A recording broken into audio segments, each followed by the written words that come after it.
Hi guys, good evening and welcome to this session that is the Maha Marathon for the NABARD Grade A 2025 examination where we are going to discuss most important questions from ESI static component because ESI is going to be asked in the phase 1 of your NABARD Grade A 2025 examination. So in this session I will be discussing with you 100 most important MCQs जो आपके upcoming examination point of view से बहुत important होने वाले हैं. ठीक है जी. So let's start the discussion guys without wasting time here. So here is the question number first, and it is expected that you would be participating in the session. So in the chat box, you all have to participate. So question number first is, what does nominal GDP represent? So options are GDP adjusted for inflation using the CPI, GDP measured in current prices without adjusting for inflation, GDP adjusted for seasonal variations in economic activity, GDP adjusted for the size of the population, or GDP adjusted for international trade balances. So what is the right answer here, friends? This is a marathon, so you have to be fast, you have to be quick because we have to cover 100 questions here.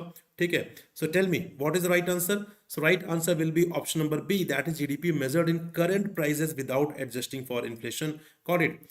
Question number second, here is the explanation part which you can read. Question number second is, what does real GDP measure? Options are GDP measured in current prices without adjusting for inflation, GDP adjusted for seasonal fluctuations in economic activity, GDP adjusted for changes in the size of the population, GDP adjusted for changes in the value of the currency relative to other currencies, or GDP adjusted for inflation reflecting changes in the quantity of goods and services produced. So do let me know what is the right answer guys. All have to participate. We are talking about the real GDP. So right answer will be option number E, that is GDP adjusted for inflation reflecting changes in the quantity of goods and services produced. So here in the case of real GDP, what we do, basically we take into account the current year output and we take into account the base year prices.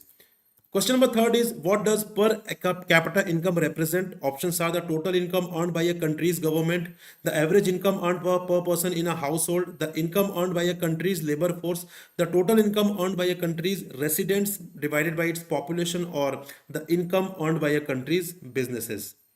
Yes guys, do let me know what is the right answer here. Which of the following best describes the per capita income? So right answer is option number D here, that is total income earned by a country's residents divided by its population, because per capita income is an average income. Question number fourth is, what does the GDP deflator measure? Options are the ratio of a nominal GDP to real GDP, the total value of goods and services produced in an economy, the difference between GDP and GNP, that is gross domestic product and gross national product, the purchasing power of a currency relative to a base year, or none of the above. So what is the right answer with respect to the GDP deflator? Right answer is option number A, that is the ratio of a nominal GDP to real GDP. Question number fifth is, what is disinflation? Inflation is a very, you can say, favorite area of NABARD.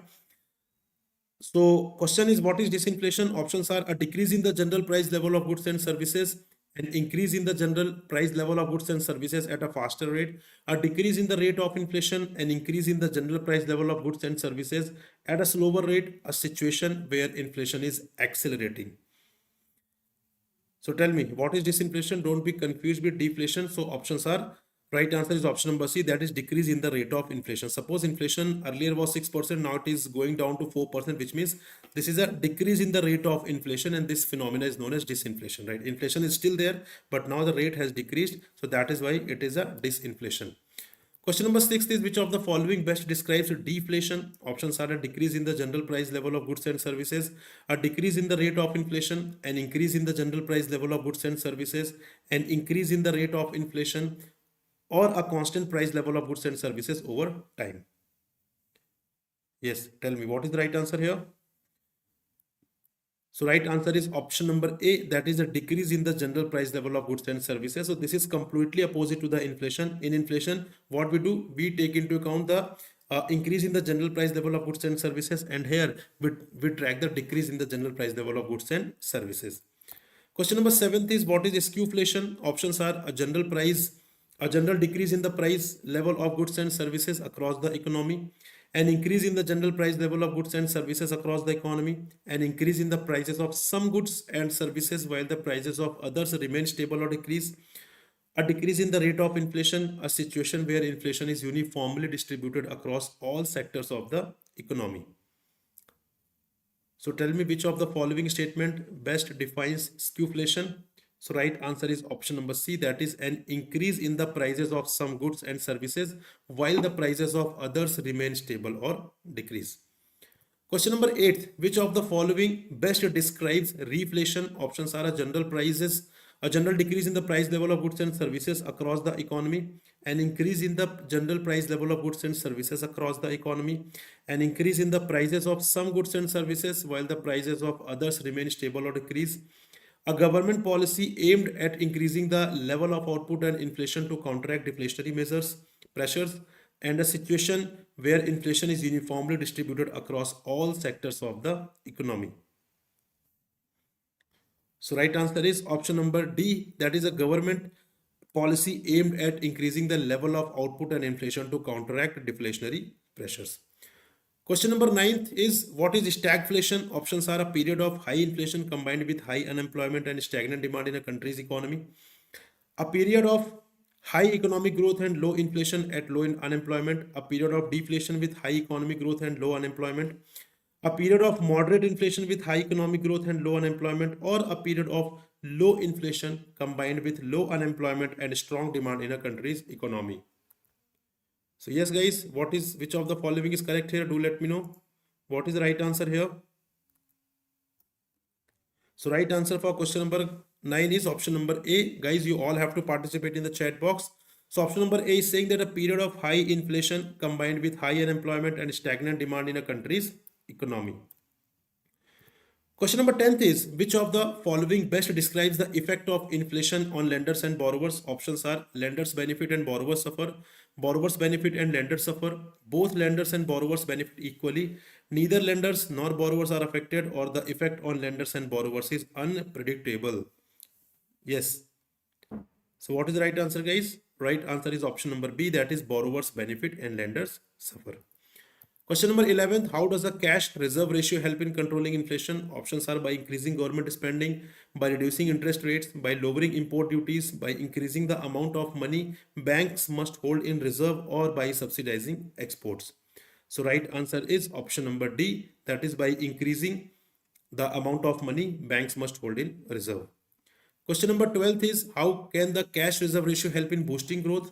So options are by increasing import tariffs, by reducing government subsidies, by lowering the cash reserve ratio, allowing banks to lend more, by implementing stricter tax policies, by increasing the reserve requirements for foreign exchange. So what is the right answer? Right answer is option number C, that is by lowering the cash reserve ratio, allowing banks to lend more.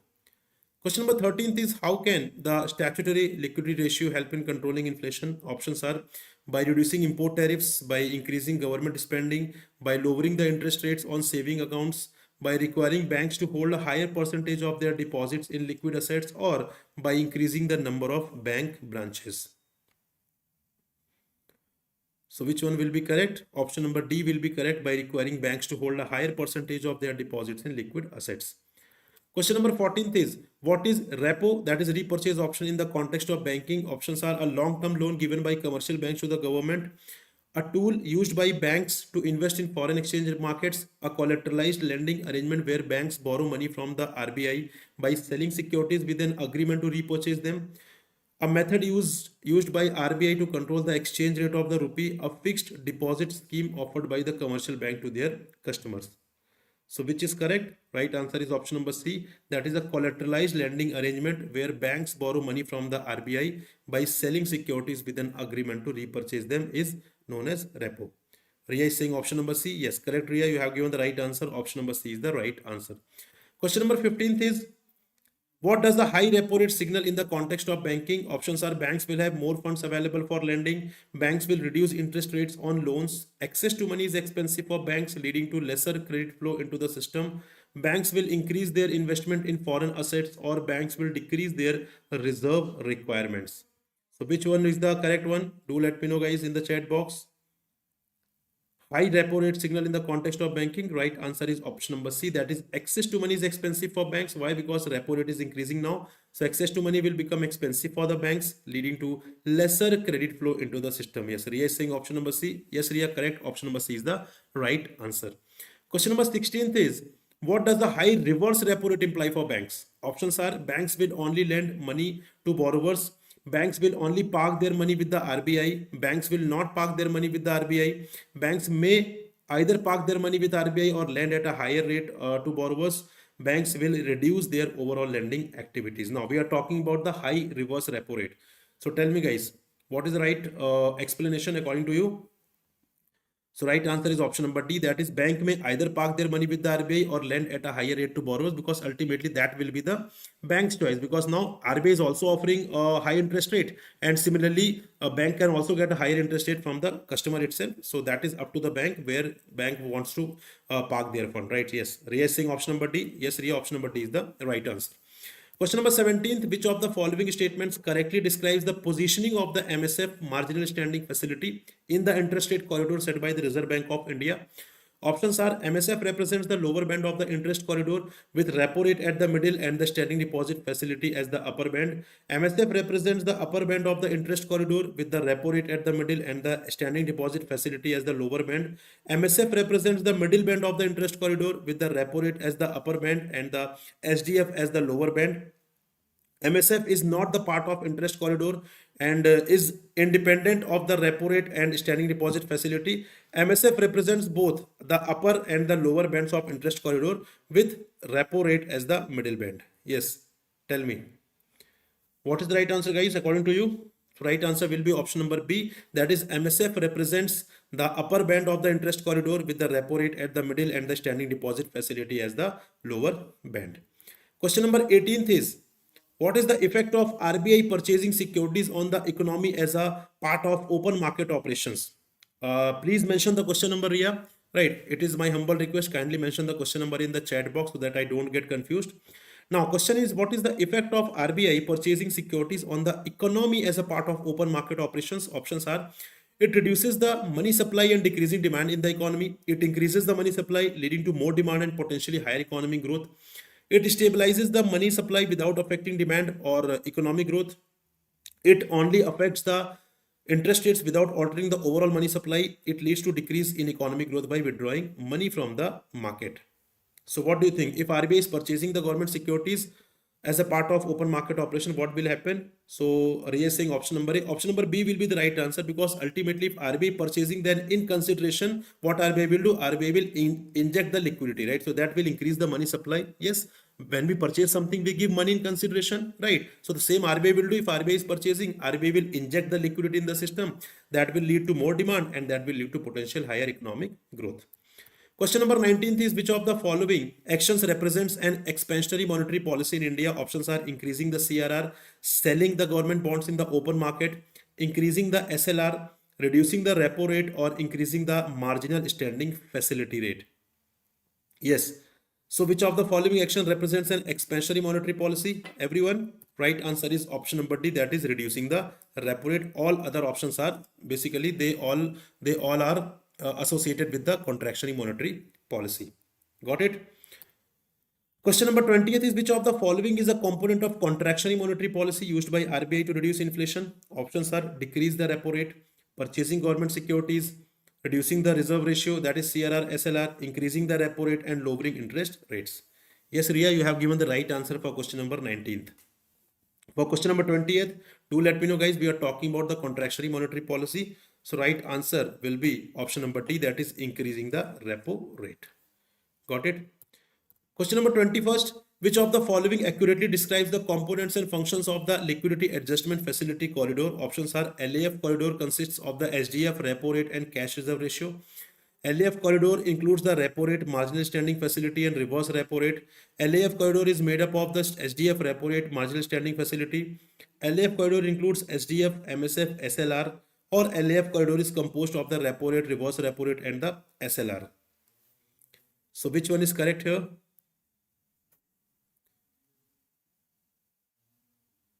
Tell me, guys. Do let me know what is the right answer. Right answer is option number C. Right, option number C is the right answer. So Aaron is saying, sir, Manrega changed number of days from 100 to 125 days on 18 December if question. So basically do not worry. If this news belongs to 18 December only, then it is not going to be asked in the examination. ठीक है, एक week पहले से generally current affairs आपके नहीं आते हैं. ठीक है जी. And even suppose it is asked, so they would be mentioning कि as per the recent changes. So if they mention as per the recent changes, then you have to mention 125. If not, then 100 is the answer. Got it? Yes. So right answer is option number C here. Got it? Right, chaliye moving ahead guys. Those who are participating, it is my humble request, please mention the question number.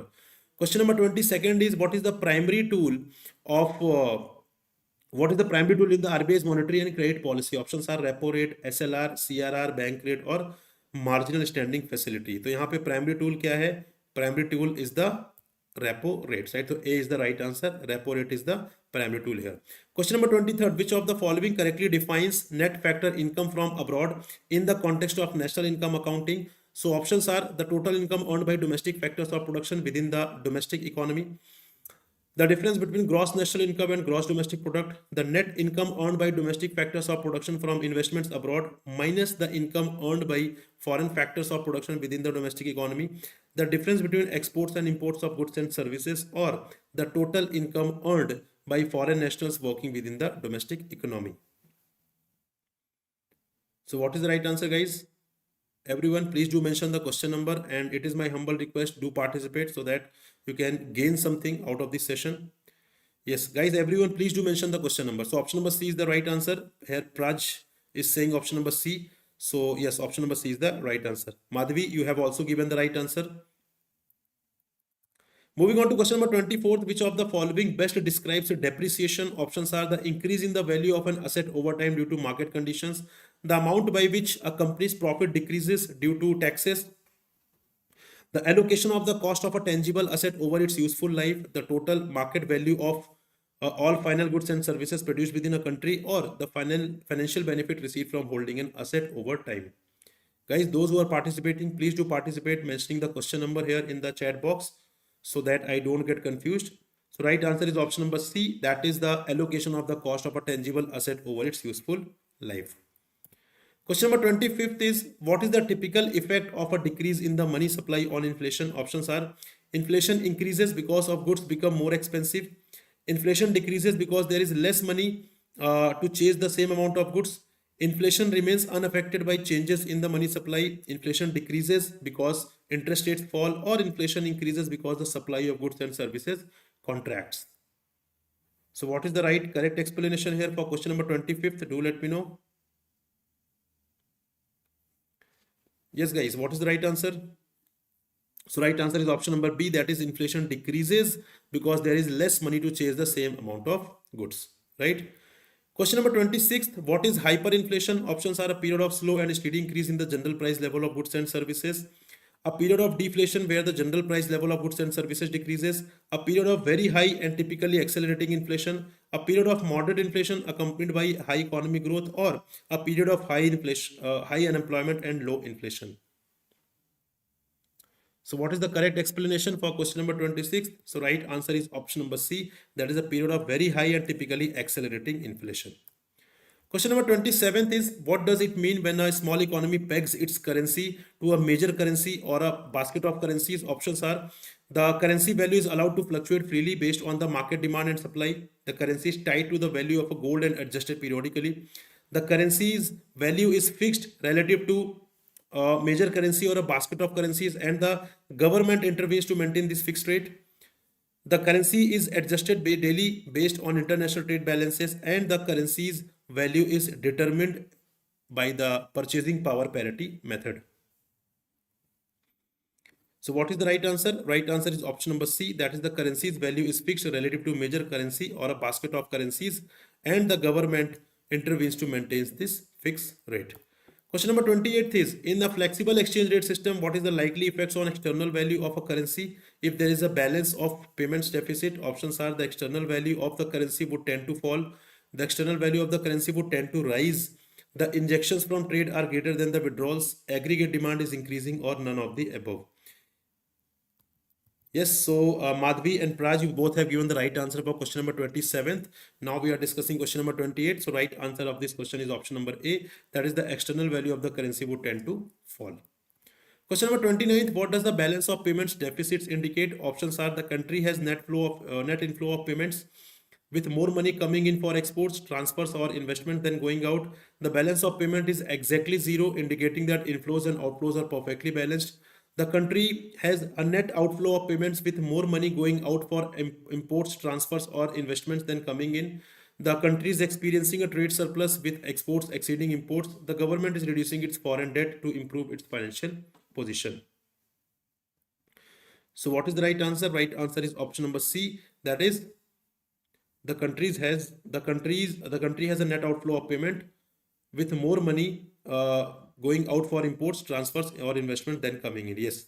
So Ria, you have given the right answer. Option number C is the correct one. Question number 30th is what condition? Madhvi, you have also given the right answer.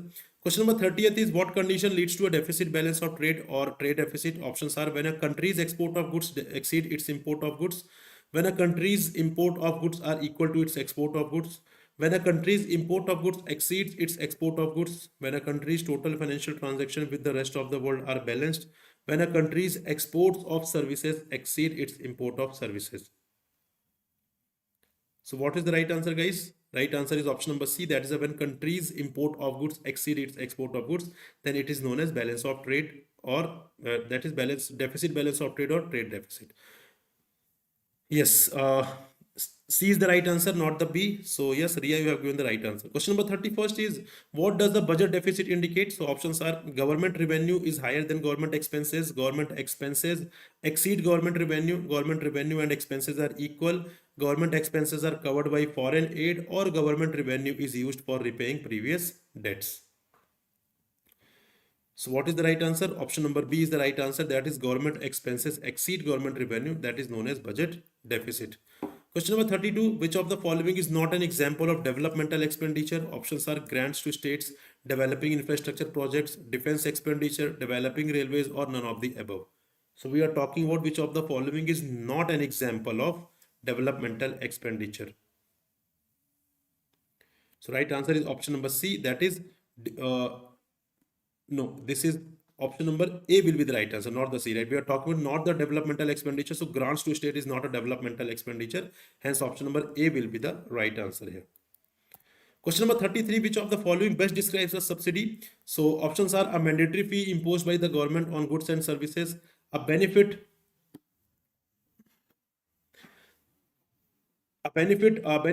given to an individual, businesses or institution by the government, usually in the form of a cash payment or tax reduction, a tax paid directly by individuals on their earnings, a fee collected by businesses at each stage of the supply chain and passed on to the consumer, a payment made by individuals to the government for public services. So tell me about the subsidy. Right answer is option number B here. That is a benefit given to an individual, businesses or institution by the government, usually in the form of cash payment or tax reduction. Yes, Ria, you have given the right answer. B is the correct one.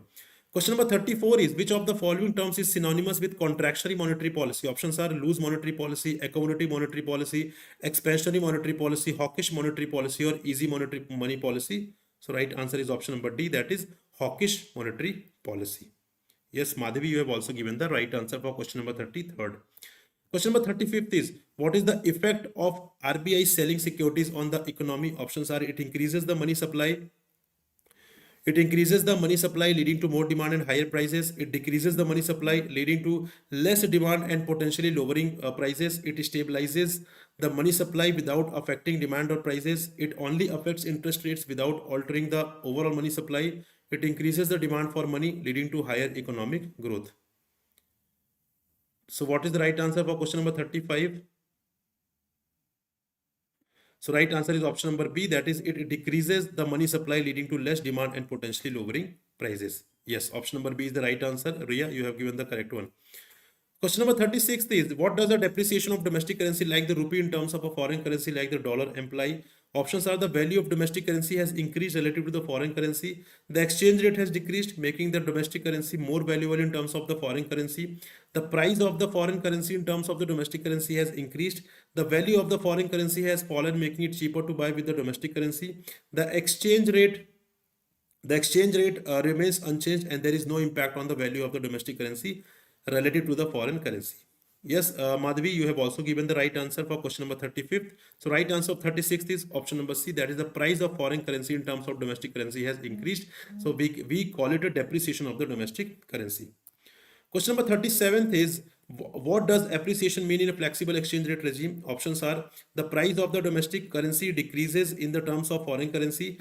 The price of the domestic currency remains fixed in terms of foreign currency.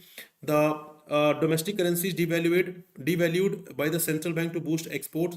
The foreign currency becomes more expensive, requiring more domestic currency to purchase 1 unit of it.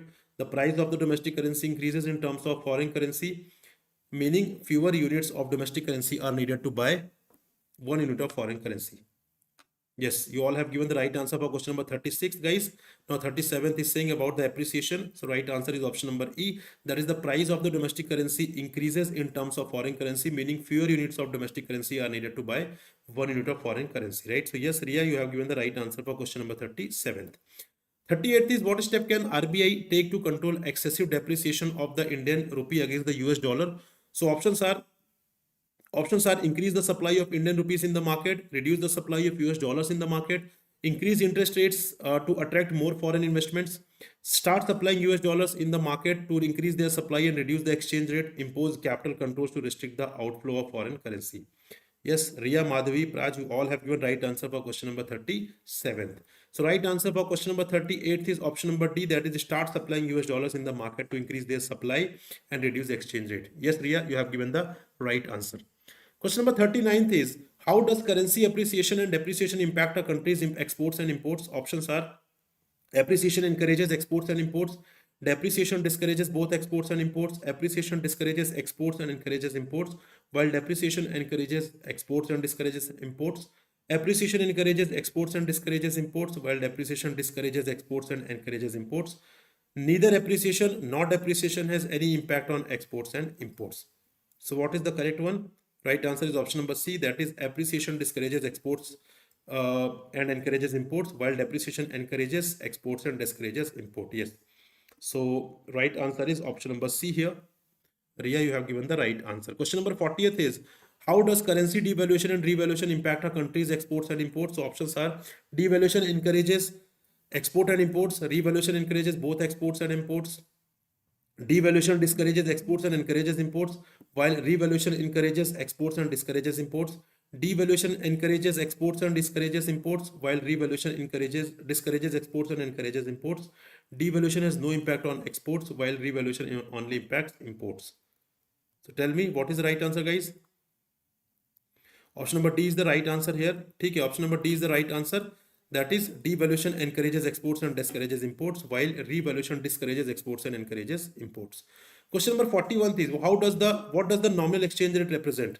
So options are: the amount of foreign currency needed to purchase a unit of domestic currency, the number of units of domestic currency needed to purchase a unit of given foreign currency, the average value of a basket of currencies in terms of domestic currency, the inflation adjusted rate at which one currency can be exchanged for another, or the amount of domestic currency needed to purchase a unit of gold. Yes, so for 40th, Ria has given the right answer for question number 40th. What is the 41st, guys? Right answer is option number B, that is the number of units of domestic currency needed to purchase a unit of given foreign currency. Yes, Ria, option number B is the right answer.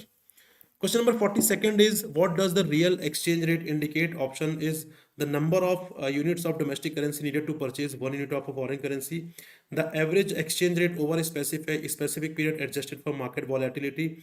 The exchange rate takes into account inflation differences between two countries, indicating how much goods and services in the domestic country can be exchanged for goods and services in a foreign country. The official exchange rate set by the government for all foreign trade, or the exchange rate that applies only to a large scale transaction between the central banks. Yes, Riya and Madhavi, you have given the right answer for 41st. 42nd ka option number C is the right answer. Riya has given the right answer. Question number 43rd is which of the following best describes a hard currency? Options are a currency that is difficult to counterfeit and is only used in domestic transactions. Currency that is backed by gold reserves and is accepted globally without fluctuations in its value. A currency with high liquidity, widespread international acceptance, and backed by an economy with highly diversified and essential exports, creating constant demand and scarcity. A currency that is used only in international transaction and not within the issuing country. A currency that is pegged to fixed exchange rate with another strong currency like the US dollar. So you all have given the right answer for 42nd. C is the right answer. Riya, Madhvi and Praj. For 43rd, option number C is the right answer again. Question number 44. What does current account convertibility refer to? Options are the ability to freely convert a country's currency into gold or other precious metal for international trade, the freedom to convert domestic currency into foreign currency for all types of financial transactions, including capital account transactions like investments, the ability to freely convert a country's currency into foreign currency for transactions related to trade in goods and services, income and current transfers without restrictions, the process by which a country pegs its currency into a major foreign currency to stabilize its exchange rate, or the ability to convert a country's currency into foreign currency only for government approved transactions. Yes, Riya and Praj, you have given the right answer 43rd. For 44th, C is the right answer again here. Yes, Riya have given the right answer. 44th C is the correct one. 45th is what does the term exchange rate refer to? Options are the interest rate charged by bank for loans in a foreign currency, the value of one nation's currency compared to the currency of another nation of economic zone, the amount of foreign currency a government hold in its reserves, the difference between the export and import value of country, or the tax rate imposed on a foreign goods and services. So Madhvi and Riya, you have given the right answer for 44th. What is the right answer for 45th? Right answer is option number B. That is the value of one nation's currency compared to the currency of another nation's of economic zone. Got it? Question number 46 is why might a rise in the price of foreign exchange lead to decrease in the demand for foreign exchange? Options are it makes domestic goods cheaper for foreigners, it increases the availability of foreign goods in the domestic market, it raises the cost of purchasing foreign goods, reducing demand for imports, it increases the purchasing power of domestic currency in foreign market, or it decreases the value of foreign financial assets. So right answer is option number C. Yes, option number C is the right answer for question number 46. Question number 47 is how does a rise in price of foreign exchange affect India's exports and supply of foreign exchange? Options are it increases the cost of Indian products for foreigners, reducing export and foreign exchange supply. It decreases the cost of Indian products for foreigners, increasing exports and foreign exchange supply. It has no effect on the cost of Indian products for foreigners or the supply of foreign exchange. It decreases both India's exports and the demand for foreign exchange. It increases the demand for Indian currency, leading to decrease in foreign exchange supply. So right answer is option number B here. Question number 48. Which of the following is the reason why foreign currency flows into a home country? Options are domestic consumer purchasing foreign goods, foreigners buying the home country's assets, the home country reducing its imports, the home country increasing its tax rates, or domestic companies investing in foreign countries. So right answer is option number A. Option number B, that is, sorry, option number A will be the right answer. Why foreign currency flows into home country? Right. So foreigners buying the home in countries. So option number B is the right answer. Got it? Question number 49. What is the fixed exchange rate? Options are an exchange rate that fluctuates based on supply and demand in the foreign exchange market, an exchange rate that is determined by international agreements between countries, an exchange rate that is established at a specific level and maintained through government actions, typically by central bank, an exchange rate that changes daily according to the inflation rate at the home country, or an exchange rate that is determined by the economic performance of a country. So right answer is option number C here. Question number 50th. What does the term devaluation refer to? Options are increasing the value of a nation's currency relative to other currencies, allowing the currency value to float freely without government intervention, reducing the price of a nation's currency in terms of other currencies, fixing the exchange rate of currency at a higher value, or strengthening a nation's currency by accumulating foreign reserves. What is the right answer? Option number C is the right one. Question number 51. What is the primary purpose of a government devaluing its currency? Options are to increase the value of foreign imports and decrease the value of domestic exports, to lower the price of a country's exports and raise the price of foreign imports, boosting the domestic production, to reduce inflation by making foreign goods cheaper, to attract foreign investment by making domestic assets more valuable, to stabilize the currencies by fixing it to the value of another currency. So right answer is option number B. Question number 52nd, what does the term revaluation refer to? Options are reducing the value of one nation's relative to other currencies, allowing the currency value to be determined by market forces without government intervention, increasing the price of a nation's currency in terms of other currencies, fixing the exchange rate of a currency at a lower value, weakening a nation's currency by selling foreign reserves. So right answer is option number C. Yes, friends, you all are giving the right answer. Question number 53 is what is the purpose of revaluation in terms of foreign exchange and how it is typically implemented? Options are to increase the price of foreign imports and decrease the price of domestic exports, implementing by selling the nation's currency and buying foreign currencies, to raise the price of countries' exports and lower the price of foreign imports, implemented by buying the nation's currency and or selling foreign currencies, to stabilize the exchange rate by adjusting domestic interest rates, implemented by changing government policy, to balance the trade deficit by encouraging more foreign investments, implemented by increasing foreign exchange reserves, to reduce inflation by decreasing the cost of domestic goods, implemented by controlling money supply. So right answer is option number B. Question number 54th is what does a flexible exchange rate system involve? Options are active government intervention to stabilize currency value through buying or selling of foreign exchange, a fixed exchange rate where the currency value is pegged to another currency or basket of currencies, a hands-off policy where the exchange rate is determined solely by market forces without government intervention, a system where the central bank sets a specific target for the currency and adjusts monetary policy to maintain it, an exchange rate policy that involves setting an upper and lower band for currency valuing and intervening where limits are breached. So right answer is option number C here. Question number 55th, which of the following best describes the balance of payments? Options are a record of all financial transactions of a country's government with its citizens, systematic record of all economic transactions of residents of a country with the rest of the world during a given period of time, a summary of a country's domestic trade activities, a detailed report of a country's internal budget and spending, a list of the all debts and credits of the country's government. So right answer is option number B. Question number 56th, which of the following components is included in the current account of a nation's balance of payment? FDI, exchange of goods, purchase of foreign goods assets, government borrowings from foreign sources, or long-term loans to foreign countries. So right answer is option number B. Question number 57th is which of the following best describes the balance of trade?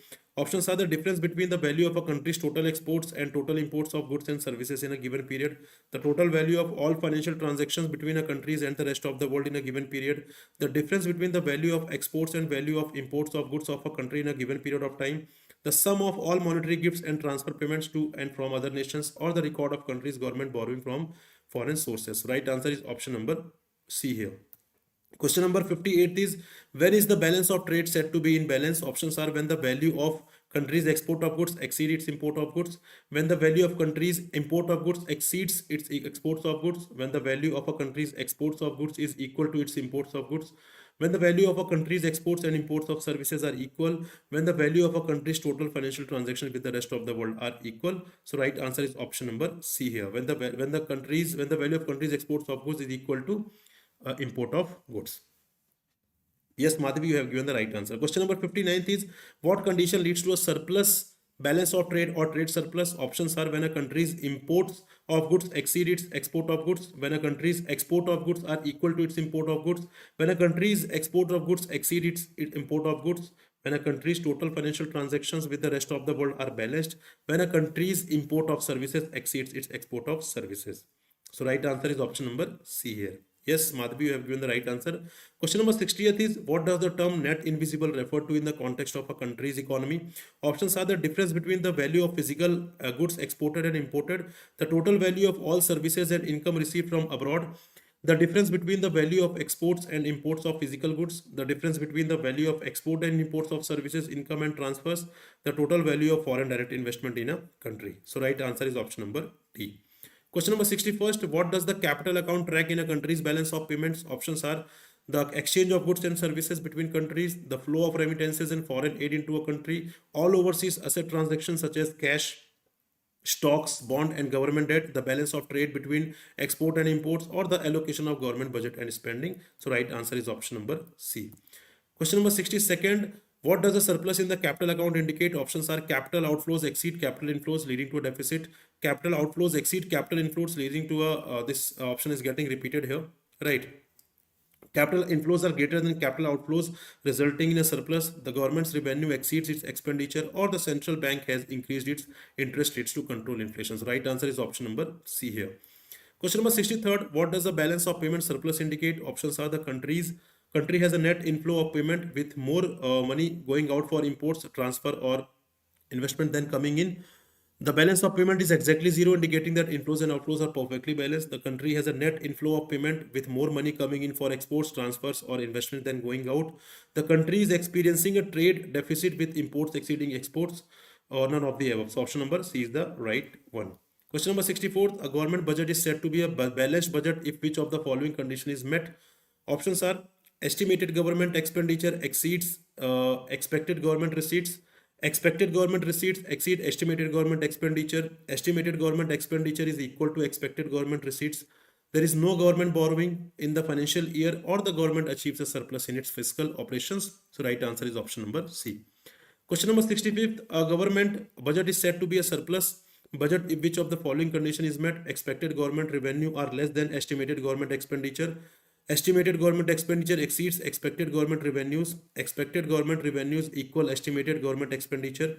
Expected government revenue exceed estimated government expenditure, or the government borrows funds to cover its expenditure. So right answer is option number D. Question number 66. A government budget is said to be a deficit budget if which of the following condition is met? Estimated government expenditure is less than expected government revenue. Expected government revenue equals estimated government expenditure. Estimated government expenditure exceeds expected government revenue. Expected government revenue exceeds estimated government expenditure, or the government does not borrow funds to cover its expenditure. So right answer is option number C.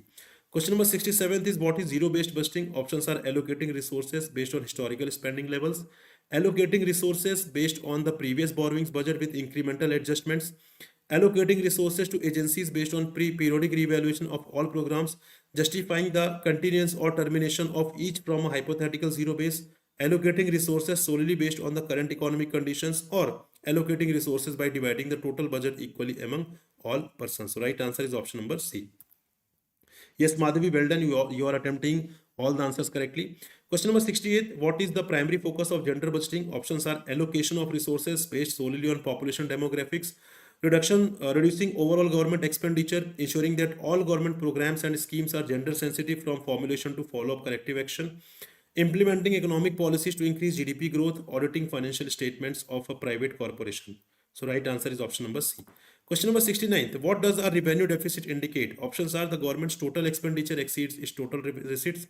The government's capital expenditure exceeds its capital receipts. The government revenue expenditure exceeds revenue receipts. The government's expenditure on infrastructure exceeds its tax revenue, or the government's revenue receipts exceed its revenue expenditure. So right answer is option number C. Question number 70th is what does the term effective revenue deficit refer to? Options are total revenue expenditure minus total capital expenditure, revenue deficit excluding interest payments on government debt, revenue deficit excluding revenue expenditures that are grants for the creation of capital asset, total revenue receipts minus total revenue expenditure, the revenue deficit excluding subsidies. What is the right answer? Option number C is the right one. Question number 71. What does the term fiscal deficit refer to? Options are the difference between the government's total revenue receipts and total revenue expenditure, the difference between the government's total capital expenditure and total capital receipts, the difference between the government's total expenditure and total receipts excluding borrowing, the amount by which the government's revenue receipts exceed its revenue expenditure, the shortfall in the government's budget after accounting for grants and subsidies. So right answer is option number C. Question number 72. Which of the following options best describes the term primary deficit? Options are excess of total expenditure over total receipts, excess of revenue expenditure over revenue receipts, excess of total expenditure over total receipts less borrowings, excess of total expenditure over total receipts less borrowings and interest payments, or none of the above. So right answer is option number D. Question number 73rd. What does the term monetized deficit refer to? Options are the part of the government deficit financed by borrowing from international financial institutions, the part of the government deficit financed by the foreign direct investment, the part of the government deficit financed solely by borrowing from the RBI, the part of the government deficit financed by issuing government bonds to the public, or none of the above. So right answer is option number C. Question number 74th is what components are included in the revenue budget? Options are capital receipts and capital expenditure, revenue receipts and revenue expenditure, only tax revenue, revenue receipts and capital receipts, or only non-tax revenue? So right answer is option number B. Question number 75th. What components are included in the capital budget? Options are revenue receipts and revenue expenditure, capital receipts and short-term operational expenditure, capital receipts and long-term capital expenditure, only capital expenditure, or only capital receipts. So right answer is option number C here, capital receipts and long-term capital expenditure.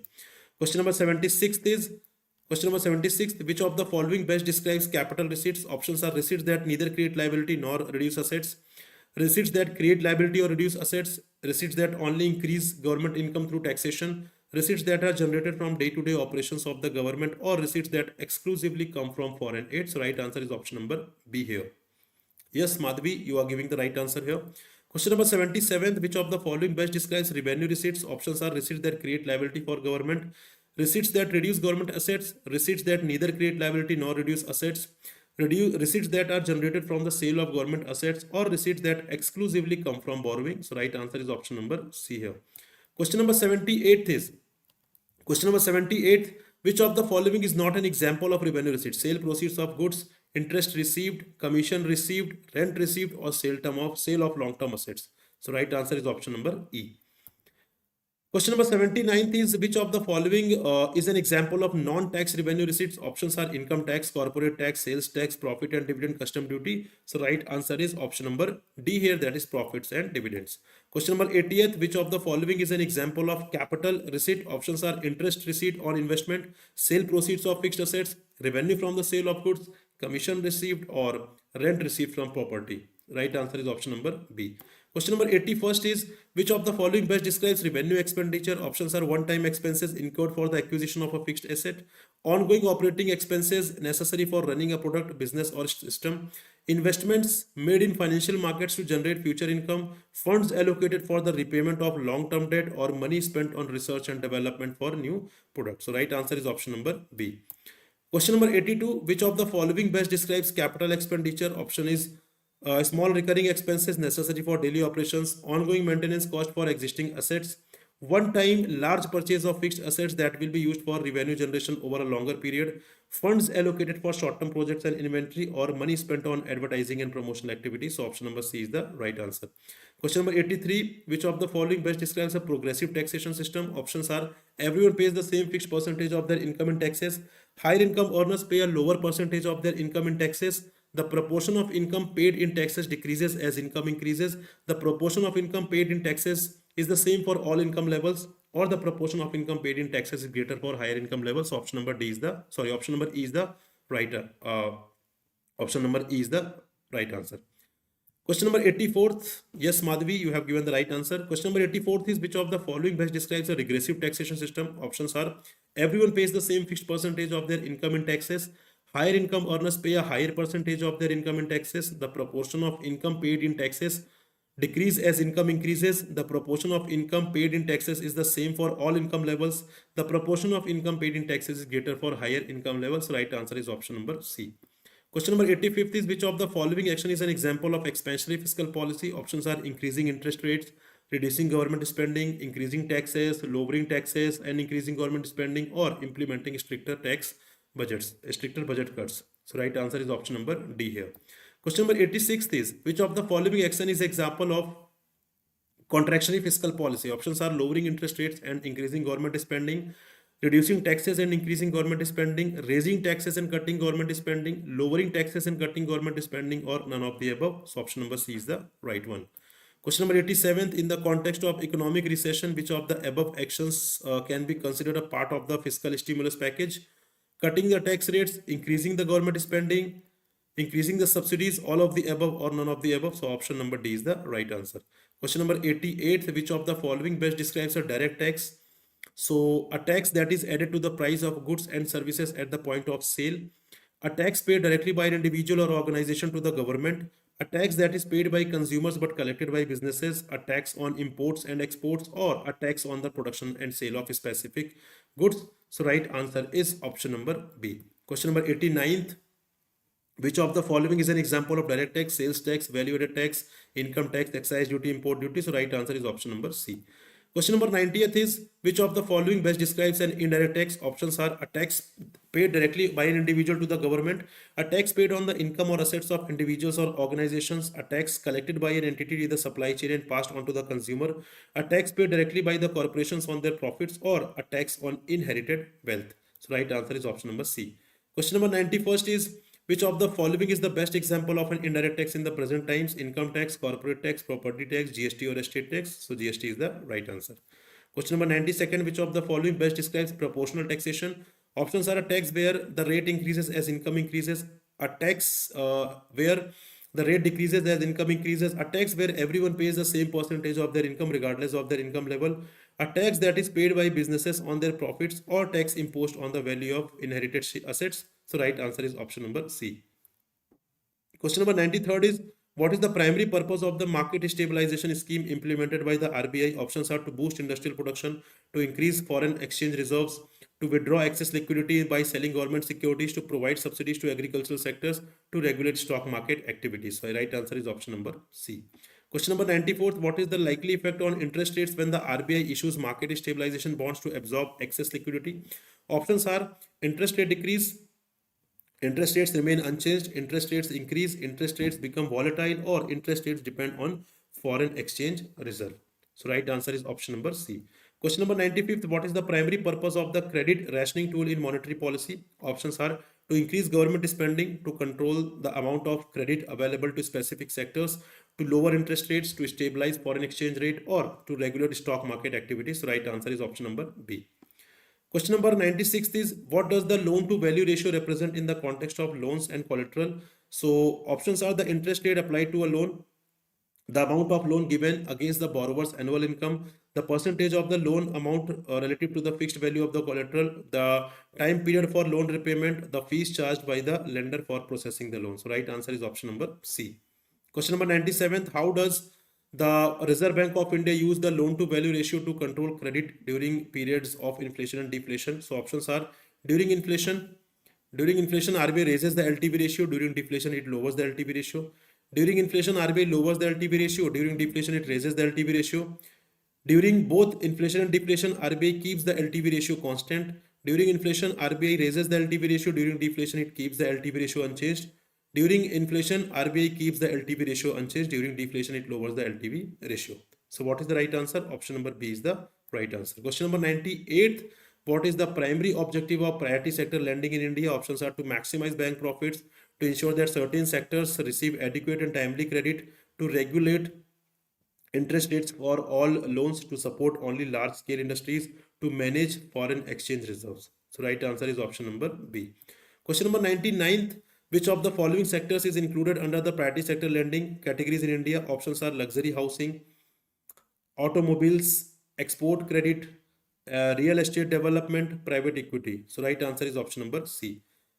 Question number last 100th is, under the present monetary policy framework agreement, the RBI will be responsible for containing inflation target at, options are 4% with a standard deviation of 0.5%, 6% with a standard deviation of 1%, 4% with a standard deviation of 1%, 4% with a standard deviation of 2%, or 2% with a standard deviation of 4%. So right answer is option number D here, that is 4% with a standard deviation of 2%. So guys, this is all with respect to the 100 important questions as a part of Mahamarathon of upcoming NABARD Grade A examination, in which we have covered 100 questions, most important questions of ESI static, right? So guys, this is all. And if you want to subscribe any course on the textbook platform, use the code Prakash, through which you will be getting maximum discount. And also do join my Telegram group, through which you will be having one-to-one discussion with me. If you have any query, you can ask me over there. I will be taking care of that query. So guys, I wish you all the very best. आप सभी को exam के लिए हार्दिक शुभकामनाएं, ठीक है, और अच्छे से करिए, कल का दिन पूरा रिलैक्स करिए, ठीक है, take a proper rest, proper sleep, and then after that you have to come out with flying colors, right? So don't take any kind of burden in your mind कि मुझे कैसे होगा, right? Do not think, overthinking नहीं करना है. You just need to focus on your preparation, right? Be confident whatever you have prepared for till now. So be confident on that part, and you will be doing great, and you will be coming out with flying colors. So this is all, guys. Thank you very much. We'll meet in another informative video. Till then, goodbye. Happy